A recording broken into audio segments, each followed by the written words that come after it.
स्थैर्य, फलटणकरांचं हक्काचं व्यासपीठ. आणि आलिमकोची पूर्ण टीम बसल्या बसल्या विचार करत होतो की शासनाच्या योजना ह्या मोठ्या प्रमाणावरती जाहीर केल्या जातात, परंतु त्या सर्वच योजना सर्वसामान्य माणसापर्यंत पोहोचतातच असं नाही. आमदार साहेब माझे आजोबांकडून एक गोष्ट सांगायची भाषणामध्ये, काय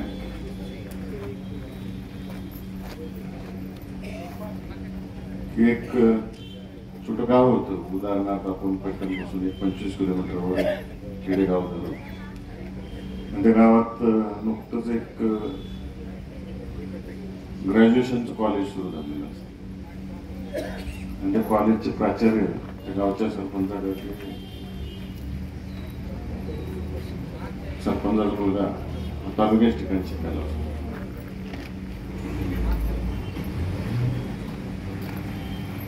फलटणला शिकायला असल्यामुळे तो एके दिवशी सुट्टीला बस करतो, गावाकडे जातो. शिक्षक गावात गेल्यानंतर सरपंचाच्या घरी जातात आणि सांगतात की पाटील आहेत का घरात. ते सांगतात की गावगाड्याच्या कामानिमित्त फेरफटका मारायला गावात निघून गेले. सरपंच पाटलाची मंडळी जी असते ती म्हणते जरा थांबा, येतीलच एक अर्धा एक पाऊण तासात. ते शिक्षक बिचारे तिथं वाट बघत असतात. वाट बघत बसल्यानंतर 1 तास जातो, 2 तास जाते, 12चे 1 होते, 1चे 2 होतात. पुन्हा पाटलीबाईला सांगतात की आता मला निघायला लागेल, शेवटची एसटी 3 वाजताची आहे, नंतर चालत निघायला लागेल. तिथं अजून थांबा म्हणते. बिचार शिक्षक तसंच थांबताय तिथं. 3 वाजले तरी काय पाटील येत नाही. सगळ्या शेवटी म्हणते आता मला निघायला लागेल, चालत जायचं म्हणजे 1-1.5 तास लागेल. मग असं सांगितल्यानंतर पाटलीबाई आज जाती, एक आपला थाळीचा डबा असतो, ते डबा आणून देतात. डबा आणून दिल्यानंतर शिक्षक डबा घेतात आणि सांगतात मुलगा व्यवस्थित शिकतोय, सगळं चांगलं चाललेलं आहे. निघतं ते चालत चालत चालत जसं पुढं निघेल 1 किलोमीटर होते, 2 किलोमीटर होते, 5 किलोमीटर होते, अशी भूक लागते शिक्षकाला. जेवलेलं नसते सकाळपासून. विचार करते डबा उघडून त्यात काय आहे बघावं, थोडंफार खावं. ते शिक्षक डबा उघडून बघते, पहिल्या थाळीमध्ये फक्त चिठ्ठी असते. चिठ्ठी वाचून बघते शिक्षक, त्यात फक्त लिहिलेलं असते कसं चाललंय तुझं, काय काय आहे, आपलं कुशाली विचारलेली असते मुलाची. आणि शेवटची वळ टाकलेली असती की एक 25 बुंदीचे लाडू दिलेले. विचार करते शिक्षक की आता तिथे गेलं तरी डबा एखादा लाडू जर आपण खाल्ला तर परत पोरग कंप्लेंट करणार, मला काही मिळालं नाही. म्हणून डबा बंद करते, पुन्हा चालायला चालू करते. 5 ते 10 किलोमीटर होते. तशी भूक वाढते. डिरिंग करून बघू म्हणते. खालची थाळी उघडतो, बुंदीचे लाडू असल्यामुळे कळ्या निसटून पडत असते. थाळीच डबा असतो, जसा चालत तसा हालत असतो ती हातात असते. सांडलेल्या कळ्या तेवढं खायला चालू करते. असं फलटणला येऊस तोपर्यंत चालते. दररोज डबा उघडायचा, सांडलेल्या कळ्या खायच्या. शाळेत जाते, हॉस्टेलमध्ये जाते, त्या पोराला डबा देते. पोरग पण गडबडीत डबा उघडते, चिठ्ठी वाचते, किती लाडू आहे, काय यायचं काय असेल ते 4 शब्द वाचते. 25 लाडू असं लिहिलेलं असते. खालचा डबा उघडून बघते. पोरग विचार करते, आई नेहमी एवढा मोठा लाडू पाठवायचे, आता एवढेच लाडू आले. शासकीय योजनांचं तसंच आहे. आम्हाला केंद्रात दिसताना एवढं दिसते, तुम्हाला राज्यात एवढं दिसते. जनतेपर्यंत पोहोचूस तोपर्यंत एवढाच डबा झालेला असतो, लाडू एवढाच झालेला. गोष्ट एवढ्यासाठी सांगितली.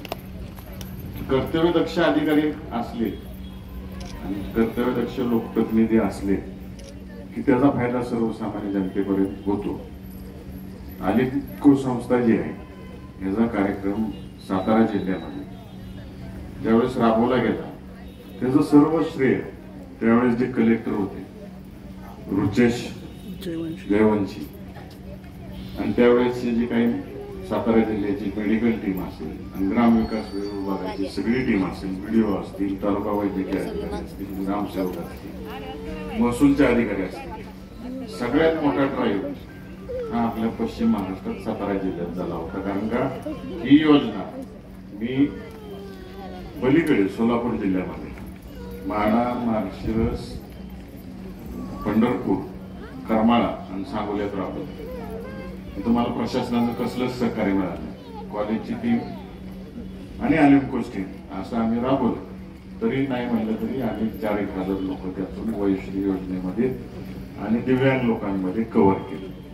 परंतु त्याच्यापेक्षा फार मोठा आकडा इथं आखी महसूल यंत्रणा राबल्यामुळं आणि या ठिकाणच्या लोकप्रतिनिधी, आता उदाहरणार्थ पलटण घ्यायचं झालं तर महाराज साहेब असतील, आमदार साहेब असतील, सुजय बाबा असतील, या सगळ्यांनी सपोर्ट केलं या ठिकाणच्या अधिकाऱ्यांनी.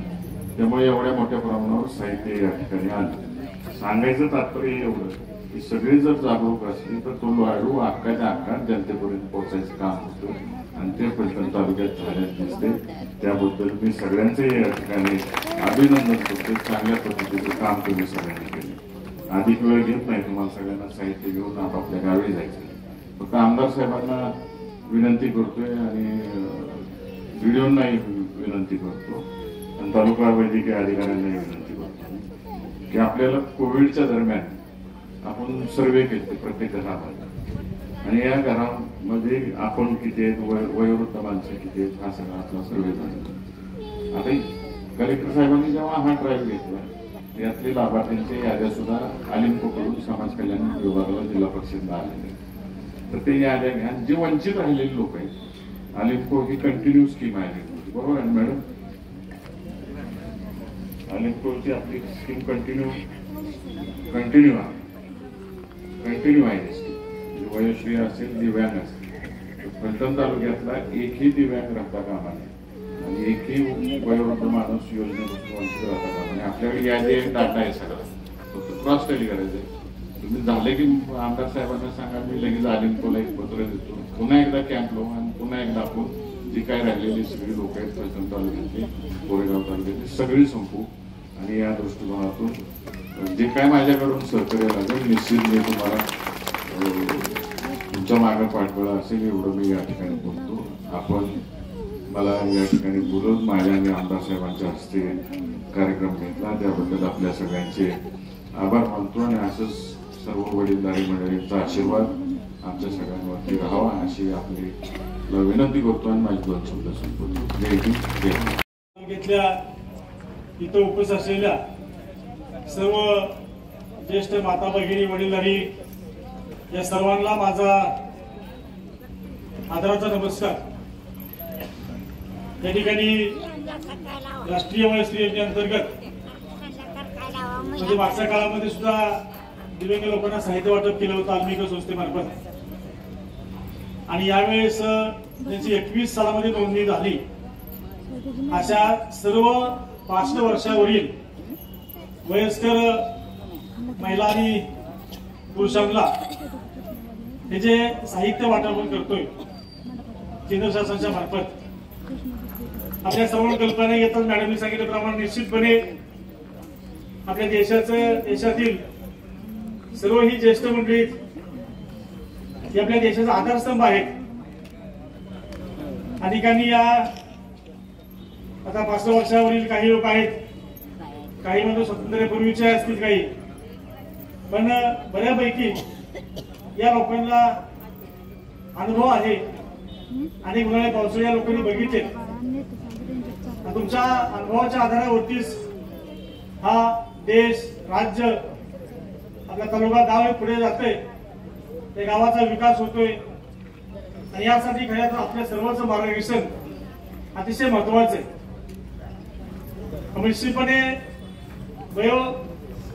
वृद्धापन काळामध्ये सर्वांची आर्थिक परिस्थिती चांगली असते असं नाही. काही परिस्थितीमुळे काही लोकांच्या हालगती परिस्थिती असते. अशा काळामध्ये खऱ्या अर्थानं आपल्याला आधाराची गरज असते. मग ते श्रावणबाळ योजना असेल, त्याबरोबरच आमची निराधार महिला संजय गांधी निराधार महिला योजना असेल, त्या अशा अनेक योजना मार्फत शासन हे सहकार्य करतं.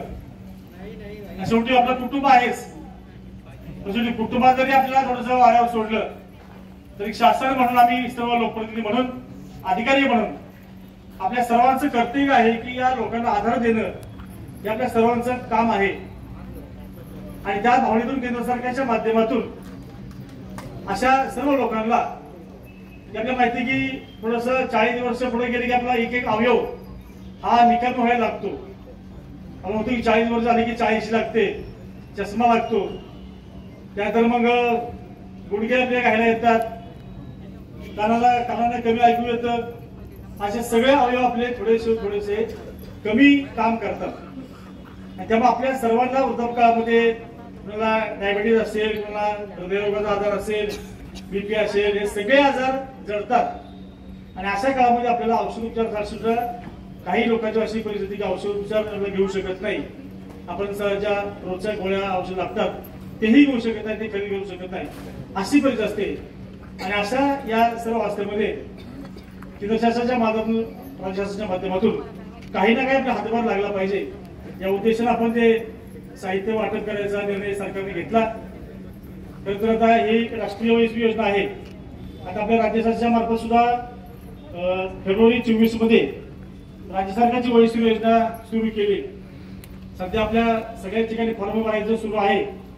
आणि त्या फॉर्म भरायचं त्याची काय मदत आहे, वर्षाला 3000 रुपये ही नंतरच्या काळामध्ये आपल्याला मिळणार आहे.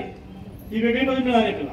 पण ही जी साहित्य वाटप आहे ते केंद्र शासनाच्या माध्यमातून आणि अल्बिको संस्थेच्या मार्फत हे साहित्य वाटप करतो आपण. त्यामध्ये प्रामुख्याने आपल्याला कृत्रिम दात पूर्णसेट असेल, गुडघ्याच्या पट्टा असतील, व्हीलचेअर असेल 4 चाकी, त्याबरोबर सरकी चालण्याची काठी असेल, पाण्याचा पट्टा असेल, कमरेचा पट्टा असेल, सरवणी यंत्र असेल, चष्मा, कुबड्या, अशा अनेक जे आपल्याला गरजा असतात असं साहित्य आपण या ठिकाणी देण्याचा कार्यक्रम होतो. माझ्याकडे सर्व एक विनंती की आपण काय यामध्ये सगळे उपलब्ध नाही. काही लोक राहिले असतील, काही लोक घरी असतील, त्याला आज आणि उद्या वाटप आहे. तरीही या योजनेची ज्यांची नावं राहिली त्यांनी, या सर्व लोकांनी, त्या कुटुंबाच्या सर्व लोकांनी, आपल्या कुटुंबातले सर्व जे लोक आहेत 65 वर्षा पुढचे, त्या लोकांचे फॉर्म अजूनही भरण्याची वेळ गेली नाही. ते लवकर फॉर्म भरून घ्यावेत. आणि त्या लोकांना निश्चितपणे पुढच्या काळामध्ये शासनाकडून 3000 रुपये वर्षाला हे मिळणार आहेत. साधारणपणे आपल्या फलटणमध्ये एक 35,000 टार्गेट होतं वयस्वी योजनेचं. आतापर्यंत माझ्या माहितीत 23,000 फॉर्म भरून झालेत. अजूनही साधारणपणे 12,000 फॉर्म भरायचे आपले राहिलेत. तर तेही माझी आपल्या सर्व विनंती, आपल्या कुटुंबाचं कोणी राहिले असेल या लोकांना सांगून प्रत्येक गावामध्ये काल मीटिंग घेऊन मी तशी सोय केली. प्रत्येक गावामध्ये मी फॉर्म दिलेत आणि त्या ठिकाणी फॉर्म घेऊन ते फॉर्म भरून घेऊन ते सातारला समाजसेवा ऑफिसमध्ये जमा करायचे आहेत. तर त्याही बाबतीमध्ये आपण सर्व वयोवृद्ध लोकांच्यावर जे आपल्या कुटुंबातील लोक आलेत, तरुण महिला असतील किंवा पुरुष असतील, त्यांनी यामध्ये लक्ष द्यावं आणि जशाचं फॉर्म आपले भरून घ्यावेत ही आपली माझी विनंती. मी एकच सांगेन की आपण जे काय तुम्हाला साहित्य मिळते निश्चितपणे हे साहित्य दिलं म्हणजे काय सर्व काही आलं असं नाही. तर मी खात्रीने सांगतो की हे साहित्य दिल्यानंतर थोडासा तुम्हाला हातभार लागेल. ज्याला अजिबात चालता येत नाही त्याला काठी दिली तर थोडंफार ते चालू शकतील. मानेचा पट्टा असेल, थोडा मानेचा थोडासा आधार मिळेल. अशा सगळ्या गोष्टी आहेत. आणि याहीशिवाय जर कुठं काय राहिलं असेल, जर तुम्हाला काय मदत राहिली असेल तीही निश्चितपणे आमचे संपर्क साधा, तीही तुम्हाला मदत त्या ठिकाणी केली जाईल.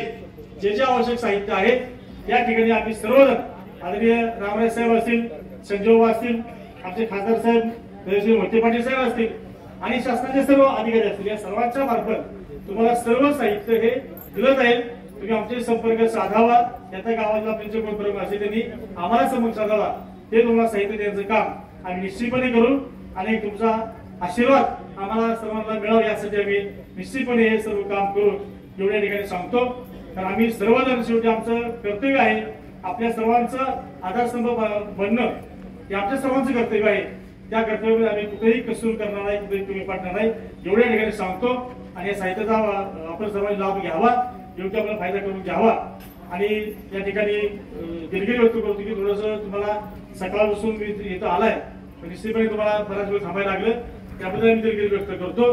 आणि हा कार्यक्रम झाल्यानंतर आपल्याला अल्पोपाची सुद्धा जास्त व्यवस्था केली आहे, तोही अल्पोपार आपण घेऊन जावा ही विनंती करतो आणि थांबतो. आपल्या परिसरातील ताज्या आणि महत्त्वाच्या बातम्या पाहण्यासाठी स्थैर्य न्यूज चॅनलला यूट्यूबवर सबस्क्राईब करा आणि बेल आयकॉन प्रेस करा.